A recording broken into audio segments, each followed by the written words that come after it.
Hello students, welcome to our tuition classes. आज हम probability distribution जो चैप्टर चल रहा है उसमें सेक्शन डी क्वेश्चन नंबर 9 करेंगे। सो आइए देखते हैं पहले इन्फॉर्मेशन क्या दी हुई है क्वेश्चन में। सो क्वेश्चन में दिया हुआ है 10% apples are rotten in a box of Apple.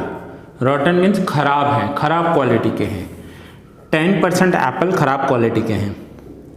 Find the probability that half of the 6 apples selected from the box with replacement will be रॉटन। Total 6 apples हैं, उसमें से हाफ सिलेक्ट करने हैं। सो 6 का हाफ कितना हो जाएगा 3। So total number of Apple 6 n6 x3। 10% apples खराब हैं। 10% मीन्स प्रोबेबिलिटी क्या हो जाएगी। सो 10% प्रोबेबिलिटी खराब होने की है। सो वो हम लिखेंगे 10/100। 10% मीन्स 10/100, तो ये हो जाएगा 0.10। अब P 0.10 है तो Q की वैल्यू क्या हो जाएगी, तो Q 0.90 हो जाएगा, क्योंकि P + Q 1 होता है। सो क्वेश्चन में फाइनली पूछा गया है कि find the probability that half of the 6 apples selected from the box with replacement will be रॉटन। एक क्वेश्चन ये है यहाँ तक। And find the variance of the number of रॉटन apples. Variance calculate करना है। सो पहले प्रोबेबिलिटी की फॉर्मूला में वैल्यू रख देते हैं। Px NCx P⁻x and Q⁻n−x। So P3 n की वैल्यू है 6 6C3 P 0.10 x की वैल्यू 3 एंड Q 0.90 और पावर में लिखेंगे 6 - 3। नाउ 6C3 की वैल्यू चाहिए हमें। 6C3 तो कैसे कैलकुलेट करेंगे। 6 × 5 × 4 / 3 / 2, तो वो हो जाएगी 20।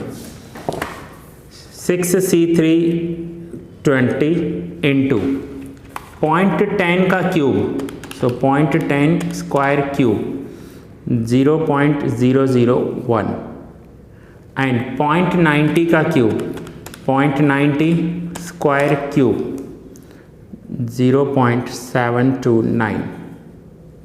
सो 0.729 0.001 × 20, तो ये जो आंसर हो जाएगा वो आंसर होगा 0.01458।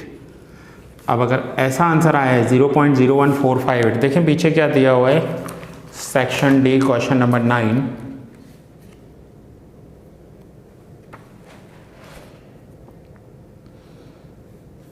ये रहा 0.0146, 4 डिजिट में इन्होंने लिखा है 0.0146। सेम 0.014। अब 5 के बाद नेक्स्ट डिजिट देखेंगे 8 है तो यहाँ पर 6 कर देंगे। सो ये है P3। सो एक तो हमें P3 कैलकुलेट करना था, दूसरा हमें इस क्वेश्चन में वेरिएंस पूछा हुआ है, वेरिएंस की वैल्यू कैलकुलेट करनी है। सो वेरिएंस क्या होगा। सो वेरिएंस की फॉर्मूला में वैल्यू रखेंगे।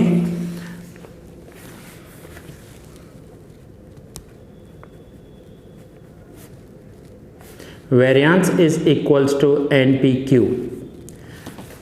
सो n की वैल्यू क्या है 6, P की वैल्यू 0.10 एंड Q की वैल्यू 0.90।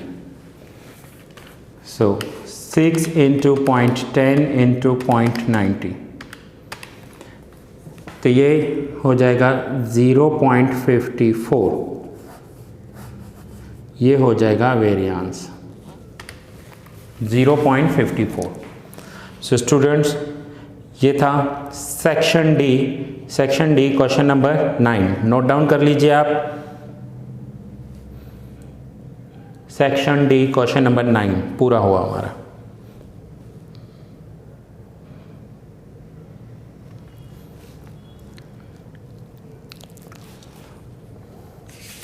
नाउ नेक्स्ट हम करेंगे सेक्शन ई। सेक्शन ई में फर्स्ट ऑलरेडी हो गया है हमारा, थर्ड करते हैं। थर्ड ऑलमोस्ट हमारा चैप्टर पूरा हो गया है, फिर भी मैं थर्ड एक एक्स्ट्रा सम आपको करवाता हूँ। सो थर्ड सम देखेंगे। If the probability that any 50-year-old person will die within a year is 0.01। जिसकी एज 50 ईयर हो, 50 साल का कोई हो और वो 1 साल के अंदर उसकी डेथ हो जाएगी, उसकी प्रोबेबिलिटी है 0.01।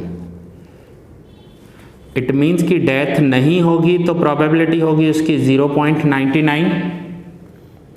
डेथ होने की प्रोबेबिलिटी अगर 0.01 है तो डेथ नहीं होने की प्रोबेबिलिटी 0.99 हो जाएगी। Find the probability that out of a group of 5 such persons n equals to 5, एक ग्रुप लिया गया है 5 पर्सन्स का। अब यहाँ पर 2 क्वेश्चन पूछे गए हैं, तो पहले फर्स्ट क्वेश्चन करते हैं हम। First, none of them will die within a year. तो ये फर्स्ट पॉइंट पूछा गया है कि उनमें से एक की भी डेथ नहीं होगी। एक हम ग्रुप ले रहे हैं 5 पर्सन्स का और उन 5 में से एक की भी डेथ नहीं होगी, मीन्स 0 डेथ्स होंगे। सो आइए देखते हैं प्रोबेबिलिटी क्या हो जाएगी। Px is equals to NCx P raise to x Q raise to n minus x। P0 calculate करना है। सो P0 तो वैल्यू होगी 5C0 0.01, x की वैल्यू 0 एंड 0.99 x की वैल्यू n5 माइनस 0। सो देखिए यहाँ पर सिंपली मैंने सिर्फ फॉर्मूला में वैल्यूज़ रखी हैं, फॉर्मूला में जो वैल्यूज़ रखी हैं एंड फाइनली हमें सॉल्व करनी है। सो 5C0 का वैल्यू क्या होता है? तो वैल्यू होता है 1। 0.01 का पावर 0 है, किसी का भी पावर 0 हो, चाहे 1 हो, 2 हो, 5 हो, 10 हो, 1000 हो, lakhs हो, x हो, y हो, किसी का भी पावर 0 हो तो उसकी वैल्यू 1 हो जाती है। एंड 0.99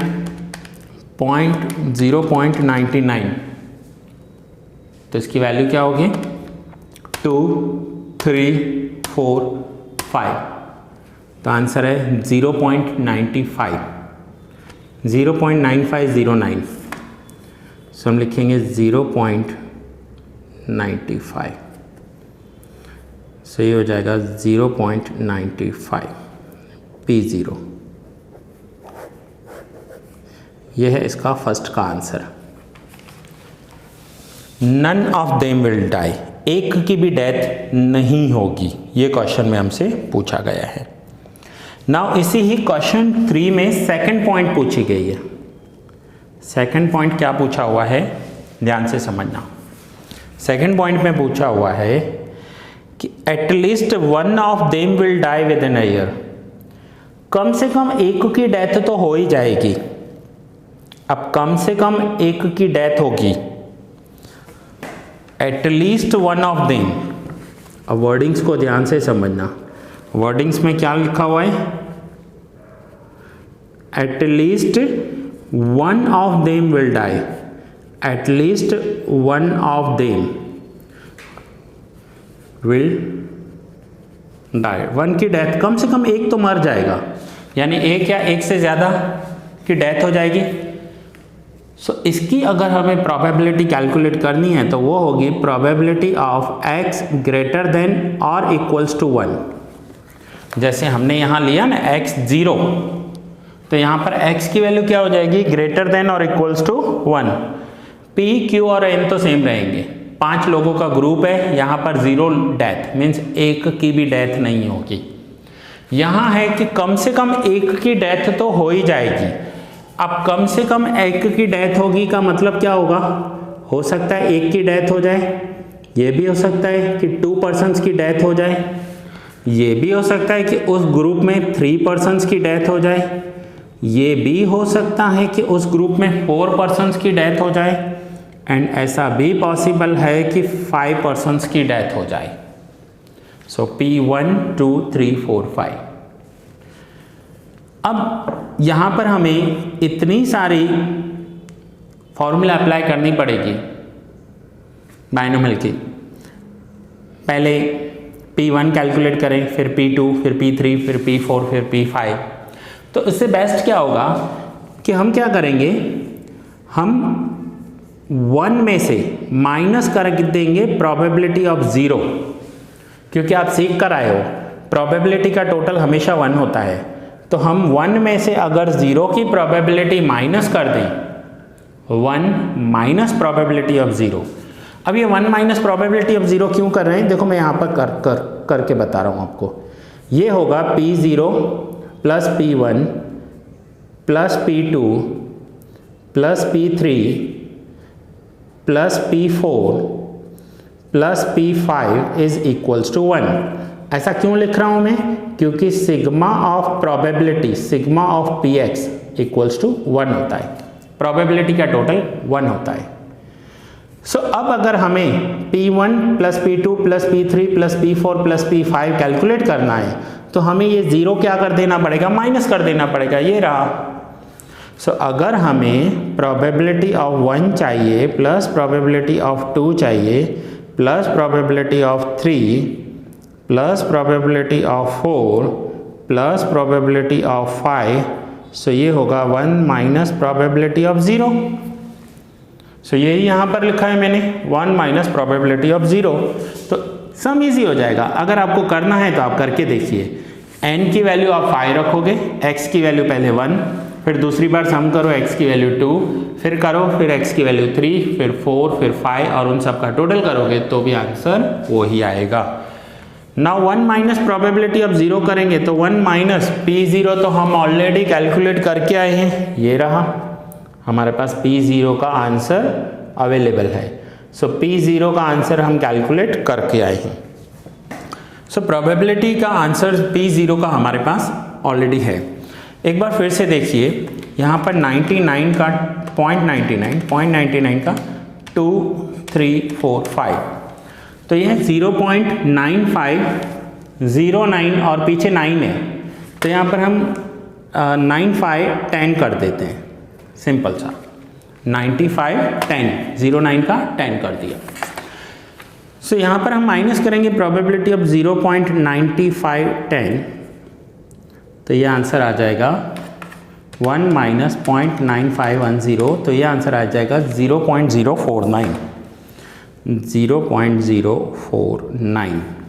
ये है probability of x greater than equals to 1। It means क्या होगा कि at least 1 of them will die, कम से कम उनमें से एक की डेथ हो जाएगी। हो सकता है कि 2 की डेथ्स हो, 3 4 या 5 के 5 जो ग्रुप में हैं उन सब की डेथ हो जाए, तो ये है probability at least. So now note down कर लीजिए, ये है सेक्शन ई का क्वेश्चन नंबर 3। क्वेश्चन 3 में भी 2 पॉइंट्स पूछे हुए हैं, ये फर्स्ट पॉइंट है उसका और ये है उसका second point. So students almost आपका ये चैप्टर पूरा हो गया है, कोई पॉइंट बाकी रहा नहीं है। फिर भी अगर आपको किसी सम में डाउट हो तो आप मुझे कॉल या व्हाट्सएप कर सकते हो।